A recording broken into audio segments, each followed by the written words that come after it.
is the author of One Piece, shares an opinions on feedback from male and female audiences. Oda says that's right, since I was drawing manga for a magazine aimed at young boys, I always felt it was my job to make them enjoy the content. Once I became a professional, started receiving fan letters, I realized most of them were girls! Boys, you see, just don't pick up a pen to write. Dude, what? Oh my gosh. They don't have stationery or stamps, and they don't bother to take the time and effort to write something like I enjoyed it. So boys, while they're enjoying the content, won't express their opinions. When I realized how many opinions came from girls and looked around at the manga world, I noticed many creators who seem to be influenced by girls' opinions. Women! In my mangas! This made me think, if you base your work entirely on the feedback you get from fan letters, you might end up creating something that's essentially a shoujo's manga.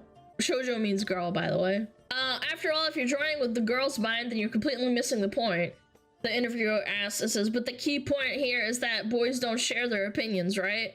Oda says, exactly. In that case, I thought I needed to dig into my own memories and recall what I would have found enjoyable as a child. I realized I had to focus tightly on those elements and make sure not to stray from them. Of course, it's not like boys never give feedback. For example, if they get a New Year's postcard from their parents, they might use them to send something to me. That's kind of cute. Then I'd get messages like, I love the battles, or this technique is so cool. These are typical boyish comments, and when I read them, I think, ah, yes, this is the kind of thing they really enjoy. So while I deeply value the rare opinions I get from boys, I'm also delighted by the letters from girls. Oh, that is so adorable. Those letters feel like an outpouring of lively enthusiasm. However, if I were to let myself be swayed entirely by those opinions, I think I would lose position within the world of manga for boys, possibly even my own sense of purpose. That's something I'd only truly realize after starting the serialization, as in like making the manga. That's actually insane. I love that. I wrote a really nice fan letter to one of the composers for World of Warcraft that ended up being leaving Blizzard because they had a disagreement in management.